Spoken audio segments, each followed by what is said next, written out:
नमस्कार, मी सुप्रिया कुऱ्हाडे. नमा होमिओपॅथी आरोग्य संजीवनीमध्ये तुम्हा सर्वांचं खूप खूप स्वागत. आपला आजचा विषय आहे आर्थरायटिस म्हणजे संधिवात. आणि याच विषयावर आज मार्गदर्शन करण्यासाठी आपल्याकडे आलेल्या आहेत डॉक्टर श्रद्धा बायस परदेशी, ज्या 5 वर्षांपेक्षा जास्त नमा होमिओपॅथीमध्ये एक्सपर्ट होमिओपॅथिक कन्सल्टंट म्हणून कार्यरत आहेत. आपण त्यांचं स्वागत करूयात. मॅडम, तुमचं कार्यक्रमात खूप खूप स्वागत. नमा होमिओपॅथीचे कर्नाटक आणि महाराष्ट्रामध्ये एकूण 21 शाखा आहेत. दादर, पुणे, ठाणे, नाशिक, औरंगाबाद, सोलापूर, नागपूर, अकोला, नांदेड आणि कोल्हापूर या ठिकाणी त्यांच्या शाखा आहेत. आपण आपल्या कार्यक्रमाला आता सुरुवात करूयात. मॅम, आपण जसं म्हणालो की संधिवात म्हणजेच आर्थरायटिस, नेमका हा आर्थरायटिस म्हणजे नेमकं काय हे आपण थोडंसं समजावून सांगूया. संधिवात म्हणजे काय हे सांगण्याआधी मला हे सांगायला अवश्य आवडेल की संधिवात हा जो आजार आहे हा प्रचंड वाढणारा आजार असून आपल्या महाराष्ट्राची जी लोकसंख्या आहे तर 11 करोड लोकसंख्या आहे, त्याच्यामध्ये ऑलमोस्ट 70 to 80 लॅक्स लोकांना हा आजार होताना आम्ही पाहतोय. म्हणजे हा एक गंभीर प्रकारचा आजार होतोय आणि हा झपाट्याने वाढत चाललेला आजार आहे. त्याच्यामुळे वेळीच या आजाराला आपण नाही लक्ष दिलं तर हा आजार खूप पुढे जाऊन प्रॉब्लेम क्रिएट करतो. जसं तुम्ही मला विचारलात की संधिवात म्हणजे काय, संधी याचा अर्थ होतो हाडं, वात म्हणजे त्या हाडांना येणारी सूज, त्याच्यामधून होणारे वेदना आणि त्याच्यामधून जो आजार उद्भवतो त्याला आम्ही संधिवात असं म्हणतो. तसं संधिवातामध्ये पाहायला गेलं तर 100 पेक्षाही जास्त प्रकार आम्हाला पाहायला भेटतात आमच्या प्रॅक्टिसमध्ये. पण डेली जे आम्ही प्रॅक्टिस करतो त्याच्यामध्ये 6 ते 7 प्रकार जास्त प्रमाणात आम्हाला पेशंट्स आमच्याकडे येतात. त्याच्यामध्ये मुख्य जो प्रकार आहे त्याच्यामध्ये वयानुसार होणारा संधिवात, जेणेकरून की आधी जे 60 नंतर 70 नंतर गुडघ्यांमध्ये कमरेमध्ये त्रास होत होता, पण आता 35-40 सुद्धा पेशंट्समध्ये गुडघेदुखी, मानपाट कंबरदुखीचे जे प्रॉब्लेम येतात. तर हा जो वयानुसार होणारा जो आर्थरायटिस आहे त्याला ऑस्टिओआर्थरायटिस म्हणतात. या आजारामध्ये तुमच्या हाडांची घनता कमी होते, त्याचबरोबर तुमच्या हाडांमधल्या ज्या गाद्या आहेत त्या लवकर झिजल्या जातात, त्याच्यामधून पेशंटला चालता उठता बसताना कटकट असा आवाज येतोय, त्यांच्या डे टू डे ज्या ऍक्टिव्हिटीज आहेत त्याच्यावर त्याचा दुष्परिणाम होतोय. प्लस हा जो आजार आहे याच्यामध्ये मोस्टली स्त्रियांना आम्ही पाळी गेल्यानंतर सुद्धा होताना जास्त प्रमाणात बघतोय. कारण की पाळी गेल्यानंतर आपल्या शरीरामध्ये इस्ट्रोजिन नावाचा एक हार्मोन असतो, त्याची मात्रा आपल्या शरीरामध्ये कमी होते आणि हाडांची घनता कमी होते आणि हा प्रॉब्लेम होतोय. जसा हा जो आजार आहे याच्यामध्ये तुमच्या शरीरातले मोठे सांधे अफेक्ट होतात. जसा गुडघा आहे, खांदा आहे, तुमचं एल्बो जॉईंट असू दे, हिप जॉईंट असू दे, आपल्या शरीरातल्या मोठ्या सांध्यांपासून याची सुरुवात होते आणि हळूहळू पेशंटला त्यांच्या डे टू डे ऍक्टिव्हिटीजमध्ये या आजाराला त्रास होतोय. सेकंड जो आर्थरायटिस जो कॉमनली खूप वाढतोय, ज्याच्यामध्ये कुठलाही वयोगट मर्यादित नाहीये, लहान मुलांमध्ये पण पाहतोय आम्ही, मिडल एजमध्ये बघतोय, ओल्ड एजमध्ये सुद्धा हा प्रॉब्लेम जाणवतोय. तर हा जो आर्थरायटिस आहे याला मराठीमध्ये आमवात असं म्हटलं जातं. रुमॅटॉइड आर्थरायटिसला मी डायग्नोज करतो. या आजारामध्ये काय होतं की तुमच्या शरीरामध्ये RA फॅक्टर पॉझिटिव्ह येतो. आता हा जो आजार आहे, बरोबर मॅम, आपण पुन्हा बोलणारच आहोत या सगळ्या विषयावर, पण आता आपल्याशी एक प्रेक्षक कनेक्ट झालेत, आपण त्यांच्याशी बोलूयात. नमस्कार, कोण बोलतंय? माझं नाव सतीश आहे. मी जास्त म्हणजे वर्कआउट जास्त असतं, माझं कामाचा लोड जास्त असतो, पण नेहमी मला जेव्हा काम करत असतो तेव्हा गुडघ्याचा त्रास खूप जास्त प्रमाणात दुखतो. डॉक्टरकडे पण गेलो, डॉक्टरना सांगितलं, काही प्रमाणात गोळ्या दिल्या, पण तेवढ्या पुरतं बरं वाटलं. पण नंतर जेव्हा बोललो डॉक्टरांना की माझे गुडघे जरा जास्तच दुखतात, तर त्यांनी मला सांगितलं की तुम्हाला ऑपरेशन करावे लागेल. पण मला ऑपरेशन न करता काही तुमच्याकडे असं सजेशन आहे का की गोळ्यांनी किंवा असं कुठची ट्रीटमेंट घेतल्यानंतर की गुडघ्याचा आजार बरा होऊ शकतो? बरोबर, आपण विचारूयात डॉक्टरांना. मॅम, काय सांगाल? नक्कीच हा जो आजार आहे हा आपण कमी करू शकतो. तुमचं वय किती आहे? माझं 48 वय आहे. आणि काम काय करता तुम्ही? शेतकरी आहे. बरं, आणि हा जो त्रास किती दिवसांपासून होतोय तुम्हाला? मला गेली 1.5 वर्ष झाला हा त्रास होतो. बरं, आणि दोन्ही गुडघ्यांमध्ये त्रास होतोय हा? एक थोडा कमी दुखतो, पण एका गुडघ्याला जास्त त्रास होतो. आणि वजन किती आहे तुमचं? वजन आता 98 आहे. बरं, तर मुख्य या पेशंटमध्ये जो प्रॉब्लेम आहे, तर कधी कधी जसे गुडघेदुखीला मी म्हणले की ओव्हर वेटमुळं, म्हणजे वजनाचा जास्त ताण पडल्यामुळे तुमच्या गुडघ्यांमधल्या ज्या गाद्या आहेत त्याच्यामध्ये घर्षण जास्त प्रमाणात होतात. कार्टिलेज आतलं जे लिक्विड आहे सायनोवियल फ्लुइड त्याच्यामध्ये जास्त डॅमेज होण्याच्या शक्यता राहतात. तर डेफिनेटली तुम्हाला पहिलं तुमचं वजन कंट्रोल करावं लागेल. त्याचबरोबर एक चांगला आहार प्लस व्यायाम आणि आपल्या नमा होमिओपॅथीच्या जवळच्या क्लिनिकला तुम्हाला यावं लागेल. त्याच्यामध्ये आपण तुमच्या जे तुम्हाला एक्सरे वगैरे काढलेले आहेत ते बघून आपण याच्यामध्ये बेस्ट कशी ट्रीटमेंट देऊ शकतो. कारण की तुम्ही 1.5 वर्षापासून हा त्रास तुम्हाला होतोय. तर डेफिनेटली असे खूप सारे पेशंटला आपण बरं केलेलं आहोत. पण तुम्हाला लवकरात लवकर आपल्या क्लिनिकला येणं गरजेचं आहे. कारण की आता पण आपण याला असंच टेम्पररी ट्रीटमेंट जर घेतली तर परत हा आजार खूप वाढण्याच्या शक्यता आहेत. पण हा जो प्रॉब्लेम आहे आपल्या औषधांनी डेफिनेटली कमी होऊ शकतो. नक्कीच मॅम. सतीशजी, तुम्हाला तुमच्या प्रश्नाचं उत्तर मिळालेलं असेल, त्यामुळे दिलेल्या क्रमांकावर तुम्ही संपर्क साधा आणि डॉक्टरांची अपॉइंटमेंट घ्या. या आजाराला आम्ही ॲटो इम्युन डिसीज म्हणतो. ॲटो इम्युन डिसीज याचा अर्थ काय की ही जी तुमची इम्युनिटी आहे, जी रोगप्रतिकार शक्ती आहे, हिचं काम काय आहे, आपल्या शरीराला प्रोटेक्ट करायचं काम आहे. पण ज्या वेळेस तुमची ही जी इम्युनिटी सेल आहेत किंवा जे तुमचे WBC आहेत यांना डिफेन्स करण्याव्यतिरिक्त जे बाहेरून येणारे व्हायरस आहेत, बॅक्टेरिया आहेत, ते अफेक्ट होतात आणि तुमचे सेल तुमच्या विपरीत दिशेने काम करतात आणि याचा परिणाम होतो तुमच्या सांध्यांवर. आणि हळूहळू तुमच्या सांध्यांमध्ये म्हणजे पेशंट्सला या आजाराची सुरुवात होताना लहान सांध्यांपासून म्हणजे हातांची बोटं, पायांची बोटं, या बोटांमध्ये छोटे जे जॉईंट्स आहेत त्याच्यामध्ये त्यांना तीव्र वेदना जाणवायला लागतात. सकाळी उठल्यानंतर कुठल्याही ऍक्टिव्हिटी करताना हालचाल लवकर होत नाही. अर्ली मॉर्निंग स्टिफनेसचा प्रॉब्लेम होतोय. खूप सारे जे पेशंट माझ्याकडे येतात ज्या हाऊसवाईफ्स आहेत की सकाळी सकाळी खूप त्यांना घरची कामं करावी लागतात, पण त्यांना साधं पीठ मळताना प्रॉब्लेम येतोय, केस विंचरताना प्रॉब्लेम येतोय. तर या डे टू डे ऍक्टिव्हिटीज मध्ये सुद्धा त्यांना खूप प्रॉब्लेम होतोय. तर इम्पॉर्टंट काय आहे की तुमच्या या आजाराचं जे मूळ कारण म्हणले की तुमची इम्युनिटी तुमच्या विपरीत दिशेने काम करून तुमच्या शरीरामध्ये हा इन्फेक्शन वाढतो आणि हळूहळू तुमच्या सांध्यांमध्ये हा आजार वाढायला लागतो. हा जो आजार आहे लहान सांध्यांपासून तर मोठ्या सगळ्या सांध्यापर्यंत हा आजार वाढू शकतो आणि हा आजार खूप झपाट्याने वाढतोय. इव्हन दो डिलिव्हरी नंतर सुद्धा खूप साऱ्या स्त्रियांमध्ये थंडी ताप येतोय आणि तिथून हा आजार सडनली वाढताना आपण बघतोय. आणि हा आजार स्टेप बाय स्टेप एवढा वाढतोय की पेशंट्समध्ये या आजारामध्ये जे हाडं आहेत त्याची रचना पूर्णपणे वाकडी होते किंवा ते जे तुमचे हाडं आहेत त्याची विकृती निर्माण होते, जेणेकरून की डिफॉर्मिलिटी स्टार्ट होतात. एकदा डिफॉर्मिलिटी स्टार्ट झाली तर कुठल्याही औषधांनी त्याला सरळ करता येत नाहीत आणि या डिफॉर्मिलिटीमुळे पेशंटला साधा अर्धा किलो वजन सुद्धा उचलता येत नाहीत. म्हणजे प्रत्येक डे टू डे ऍक्टिव्हिटीमध्ये त्यांना कुणावर अवलंबून राहण्याची वेळ येऊ शकते. तर हा जो आजार आहे तर हा खूप झपाट्याने वाढतोय, जे आमवात आहे.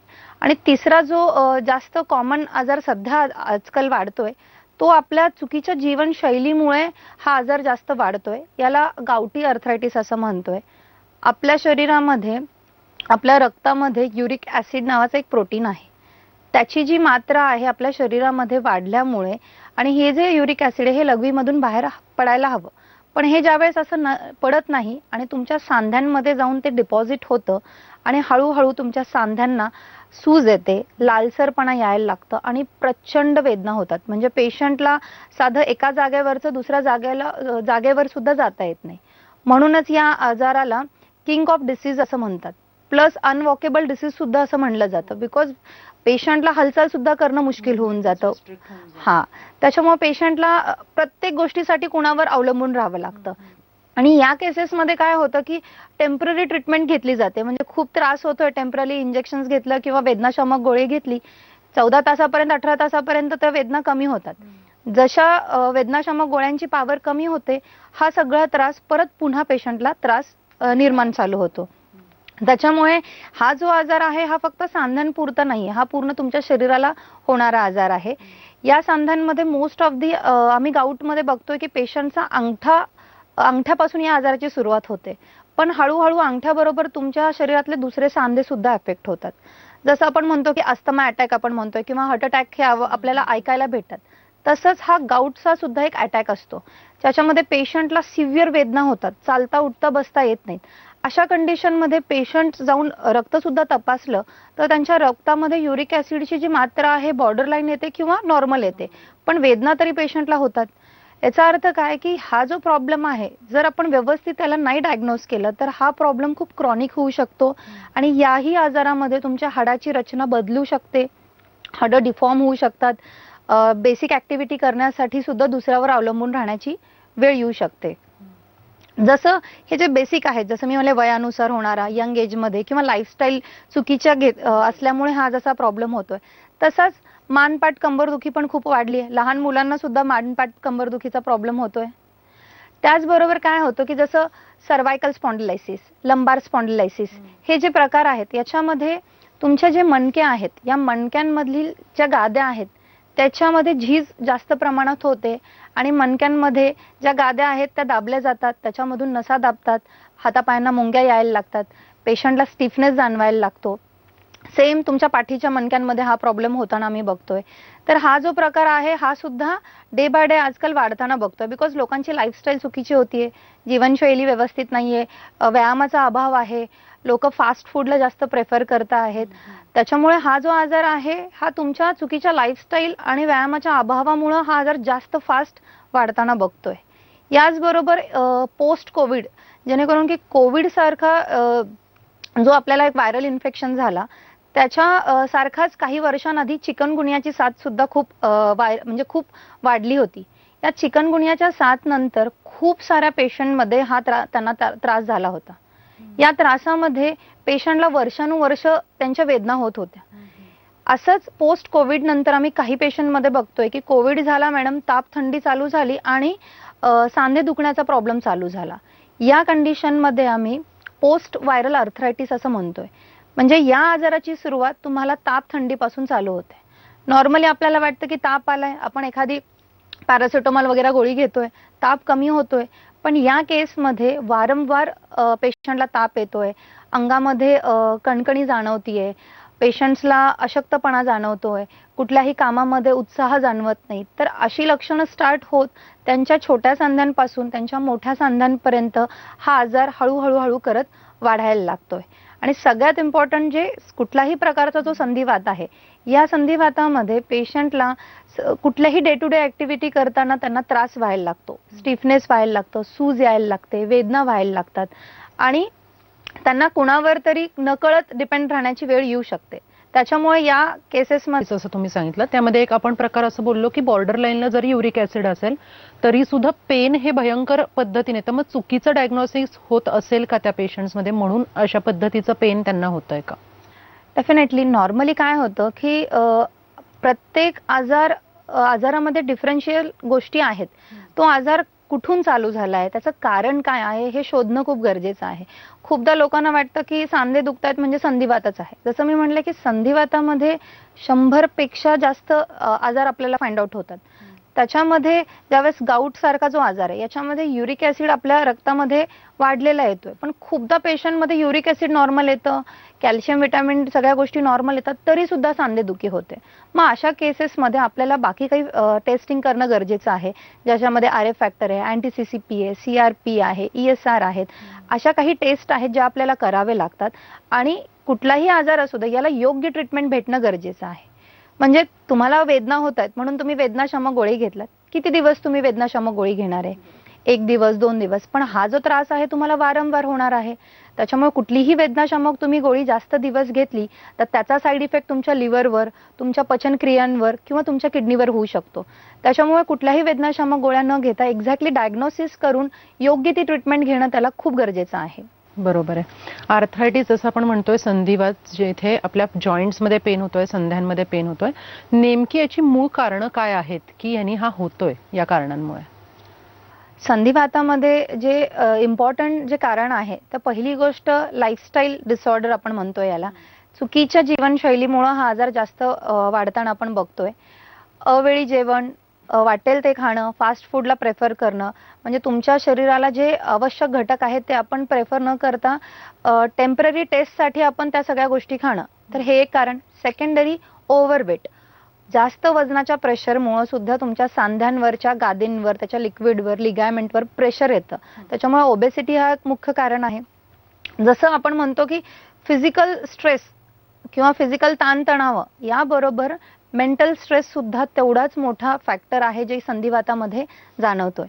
कारण की जे आता वयानुसार होणारा जो संधिवात आहे त्याच्यामध्ये तुम्ही विटॅमिन डेफिशियन्सी, कॅल्शियम डेफिशियन्सी किंवा वजनामुळे आपण हे पेशंट आपण पाहतोय. पण काही जे आजार आहेत ज्यामध्ये तुमची मेंटल हेल्थ खराब होऊन म्हणजे मानसिक टेन्शन, ताणतणावामुळे तुमच्या शरीरामध्ये ऑटोइम्यून सारखा मोठा आजार निर्माण होतोय आणि त्यामुळे असे मोठे आजार होऊ शकतात. कारण की तुम्ही जे विटॅमिन डी किंवा कॅल्शियम आहे त्याच्यासाठी तुम्ही रक्ताच्या टेस्ट करू शकतात. मानसिक टेन्शन वाढलं ह्यासाठी कुठलीही तपासणी नाहीये. त्याच्यामुळे कोणी सांगू शकत नाही की कुणाला किती मानसिक टेन्शन आहे. प्रत्येक व्यक्तीला काही ना काही टेन्शन आहेत. फायनान्शियल स्ट्रेस आहे, काही लोकांना अभ्यासाचा स्ट्रेस आहे, काही लोकांना घरगुती वाद असतात. या सगळ्या गोष्टींमुळे तुमच्या मेंटल हेल्थवर त्याचा इफेक्ट होतो आणि या सगळ्या गोष्टींमुळे तुम्हाला संधिवात लवकर होण्याचे लक्षण आम्ही पाहतोय. ॲज वेल एज स्त्रियांमध्ये सुद्धा हा प्रमाण खूप वाढतोय. याच्यामध्ये मोस्ट ऑफ द जे कारण आहे तो हार्मोनल इम्बॅलन्स आहे. जसं मी तुम्हाला म्हणाले की पोस्ट मेनोपॉझल पाळी गेल्यानंतर आपल्या शरीरामध्ये काही हार्मोन्समध्ये कमतरता यायला लागते. स्पेशली इस्ट्रोजिन नावाचा जो हार्मोन आहे तो कमी झाल्यामुळे आपल्या हाडांची जी घनता आहे ती कमी होते. हाडं ठिसूळ होतात, ज्याला आपण ऑस्टिओपोरोसिस म्हणतो. त्याच्यामुळे सांधे लवकर डॅमेज होतात, गाद्या लवकर झिजल्या जातात आणि हा आजार लवकर होताना बघतोय. बरोबर मॅम, आपण पुन्हा बोलूयात, या सगळ्या विषयाकडे येऊच यात. मात्र एक प्रेक्षक कनेक्ट झालेत आपल्याशी. नमस्कार, कोण बोलतंय? नमस्कार, माझं नाव नौशाद खान बोलतोय. मी मॅडमशी बोलू इच्छितो. मॅडम, मला आरे आहे. मी IT सेक्टरमध्ये काम करतो. मी खूप दिवसापासून आता सर्च करतो. सुरुवातीला माझे फक्त सांधे दुखत होते, त्याच्यानंतर मला डायग्नोसिस झालं की मला आरे फॅक्टर आहे म्हणून. मी खूप प्रकारच्या ट्रीटमेंट्स घेतलेत. प्रत्येक वेळेस मी गुगलवर वगैरे रिसर्च केलंय. सगळे केल्यानंतर मला असं कळालं की होमिओपॅथीमध्ये काहीतरी मुळापासून बरा होऊ शकतो का, असं मला शक्यता वाटली. म्हणून मला वाटतं की तुमच्याकडे काही ट्रीटमेंट आहेत का त्याच्या संदर्भात. नक्कीच आपण मॅडमशी बोलूयात. मॅम, काय सांगाल याच्यावर? जसं खान यांनी सांगितलं की त्यांना रुमॅटॉइड आर्थरायटिसचा प्रॉब्लेम आहे. जसं आपण याला मराठीत आमवात म्हणतो. या आजारामध्ये रक्तामध्ये आरे फॅक्टर पॉझिटिव्ह येतो आणि छोट्या सांध्यांपासून मोठ्या सांध्यांपर्यंत याचा त्रास होतो. जसं त्या खाननी म्हणलं की ते IT डिपार्टमेंटमध्ये काम करतात. आता IT वाले लोक किंवा ज्यांच्या शिफ्टमध्ये जे जॉब करतात किंवा जे टार्गेट ओरिएंटेड जॉब करतात त्यांना एवढं प्रेशर राहतं की त्यांची मेंटल हेल्थ बिघडायला लागते. या मेंटल हेल्थ बिघडल्यामुळे काय होतं की ऑटोइम्यून डिसीज जसं की आरे आहे त्यांना तो आजार चालू होतोय. या आजारामध्ये कुठेही बाहेर पेशंटला असं सांगितलं जात नाही की हा आजार बरा होऊ शकतो, म्हणून 50% लोक तिथंच खचले जातात. पण खान, तुम्ही बिलकुल पण घाबरू नकात. आपल्याकडे खूप असे जे रुमॅटॉइड आर्थरायटिसचे पेशंट आहेत ते पूर्णपणे आपल्या गोळ्या औषधं खाऊन व्यवस्थित बरे झालेले आहेत. याला आपल्याला लवकरात लवकर तुम्हाला आपल्या क्लिनिकला यावं लागेल. तुम्हाला कुठे त्रास होतोय, कधीपासून होतोय हे चांगलं आपल्याला प्रॉपरली हिस्ट्री घ्यावी लागेल. गरजेच्या तपासण्या आपल्याला रिपीट कराव्या लागेल आणि आपल्याला लवकरात लवकर आपली ट्रीटमेंट चालू केली की हळूहळू जो तुमचा त्रास आहे तुम्हाला कमी होताना डेफिनेटली दिसेल. नक्कीच मॅम, तुम्हाला तुमच्या प्रश्नाचं उत्तर मिळालेलं असेल, त्यामुळे दिलेल्या क्रमांकावर तुम्ही संपर्क साधा, अपॉइंटमेंट्स घ्या आणि लवकरच तुम्ही बरे व्हाल. बरोबर. याचे जे सिम्पटम्स आहेत ते साधारण कोणते आहेत? म्हणजे आपल्याला संधिवात होतोय हे आपल्याला कसं कळणार आहे? आपण सेल्फ डायग्नोज कसं करू शकतो अगदी प्री स्टेजला? पहिली गोष्ट, खूपदा पेशंट चुकीचं काय करतात की स्वतःहून डायग्नोसिस करून घेतात की मला हाच प्रकारचा संधिवात आहे, मला ऍसिडिटी होत असेल तर मला आमवात आहे. तर असं नाहीये. प्रत्येक संधिवात हा दुसऱ्या संधिवातापेक्षा सिम्पटम्स थोडेफार सेम असले तरी त्यांचे आजारांची लक्षणं आणि आजाराचा जो प्रोग्नोसिस आहे तो वेगळा आहे. जसं मी तुम्हाला म्हणले की वयानुसार जो संधिवात होतोय याच्यामध्ये तुमचे मोठे सांधे इफेक्ट होतात. गुडघे, खांदे, तुमची कंबर, तुमचा खुबा याच्यामध्ये हा आजार सुरुवात होतोय. जसं गुडघ्यांमध्ये खूपदा पेशंट म्हणतात कटकट आवाज येतोय आणि तिथून हा आजार चालू होतोय. खूपदा गुडघ्यांमध्ये एक लिक्विड आहे ज्याला सायनोवियल फ्लुइड म्हणतात, तो कमी झाल्यामुळे सुद्धा हा प्रॉब्लेम जाणवतोय. तसं हा जो आजार आहे की वयानुसार होणाऱ्या आजारामध्ये मोठे सांधे अफेक्ट होतात. सेम ज्यावेळेस आपल्या शरीरामध्ये छोट्या सांध्यांपासून सगळे सांधे ज्यावेळेस अफेक्ट होतात त्यावेळेस रुमॅटॉइड आर्थरायटिस होण्याचे लक्षणं असू शकतात, गावठी आर्थरायटिस होण्याचे लक्षणं आहेत, प्लस व्हायरल आर्थरायटिस आहे का, सिरो निगेटिव्ह आर्थरायटिस आहे का, हे सगळं बघण्यासाठी आम्हाला पेशंटची प्रॉपरली हिस्ट्री घेणं गरजेचं असतं. ज्यावेळेस आपण प्रॉपरली हिस्ट्री घेतो त्यावेळेस पेशंटला आपण प्रॉपरली चेक करतो, एक्झॅक्टली सूज आहे का, गरमपणा जाणवत आहे का, ताप आहे का, हे सगळं डायग्नोसिस करून आपण त्यांना काही सर्टन तपासण्या देतोय. या तपासण्यानुसार आम्ही त्यांना सांगतोय की तुम्हाला संधिवातामधला नेमका कुठला प्रकार चालू झाला आहे आणि त्यानुसार योग्य ती ट्रीटमेंट आपण त्यांना चालू करतो. बरोबर. अनेक पेशंट्स असेही असतात ज्यांना जेव्हा ते बाहेर गोळ्या औषधं खातात किंवा जे काही ट्रीटमेंट घेतात त्यांना असं सांगण्यात येतं की आता शस्त्रक्रिया हा एकमेवच ह्याच्यावरचा उपाय आहे. कारण जसं तुम्ही मगाशी म्हणाल्या की डिफॉर्मिटी जनरेट होते हाडांमध्ये, हाडं जे आहे ते वाकडे व्हायला लागतात. तर अशा पेशंट्सला आपण नमामध्ये कसं ट्रीट करतो? बघा, ज्या पेशंट्समध्ये इनिशियल लेवलला हा त्रास चालू होतोय तर डेफिनेटली त्यांच्या हाडांना आपण वाचवू शकतो. त्यांच्या हाडांची जी रचना होणार आहे वाकडी ती आपण डेफिनेटली थांबवू शकतो. पण काही पेशंटमध्ये ते ज्यावेळेस कम्प्लिटली डिफॉर्म झालेला आहे, कारण की एकदा रचना बदलली तर कुठल्याही तुम्हाला मेडिसिननी त्याला हेल्प होणार नाही. इव्हन तो शस्त्रक्रिया केल्यानंतर पण परत दुसऱ्या हाडांमध्ये डिफॉर्मिलिटी येते आणि तुम्ही किती शस्त्रक्रिया करणार. आणि प्रत्येकाला शस्त्रक्रिया ही अफोर्ड होईल किंवा त्यांना ती सहन होईल हा तर दुसरा भाग आहे. पण इम्पॉर्टंट काय आहे की पेशंटनी योग्य वेळी जर आमच्याकडे आले तर त्यांचा हा जो कुठलाही प्रकारचा जो संधिवात असेल तर आपण त्यांना बरं होण्यासाठी डेफिनेटली मदत करू शकतो. मॅम, तुम्ही या कार्यक्रमात खूपच छान माहिती दिली. तुमचे मनापासून आभार. धन्यवाद. जसं आता आपल्याला मॅडमनी सांगितलं की ही सगळी काळजी घ्यायची आहे आणि सेल्फ डायग्नोसिस न करता डॉक्टरांकडे जाऊन योग्य ते ट्रीटमेंट तुम्ही घ्या. त्याचबरोबर आपण या विषयासह आज इथेच थांबतोय. पुन्हा एकदा भेटणार आहोत एका नवीन विषयासह. तोपर्यंत नमस्कार. मित्रांनो, मला सांगताना अतिशय आनंद होतोय की क्रॉनिक आजारांच्या बाबतीत नमा होमिओपॅथीच्या ट्रीटमेंटचा सक्सेस रेट 95% जास्त आहे. शिवाय गेल्या अनेक वर्षापासून संधिवात, मधुमेह, बंध्यत्व, थायरॉइड, पीसीओडी, सोरायासिस, पाठ व कंबरदुखी, कोड, व्हेरिकोज वेन्स, मनोविकार अशा कित्येक आजारांवर यशस्वी उपचार करता करता नमा होमिओपॅथीने होमिओपॅथीला देशभरात एवढं लोकप्रिय केलंय की लाखो रुग्ण आज आपल्या आरोग्यविषयक तक्रारींसाठी होमिओपॅथीलाच पहिली पसंत देऊ लागले.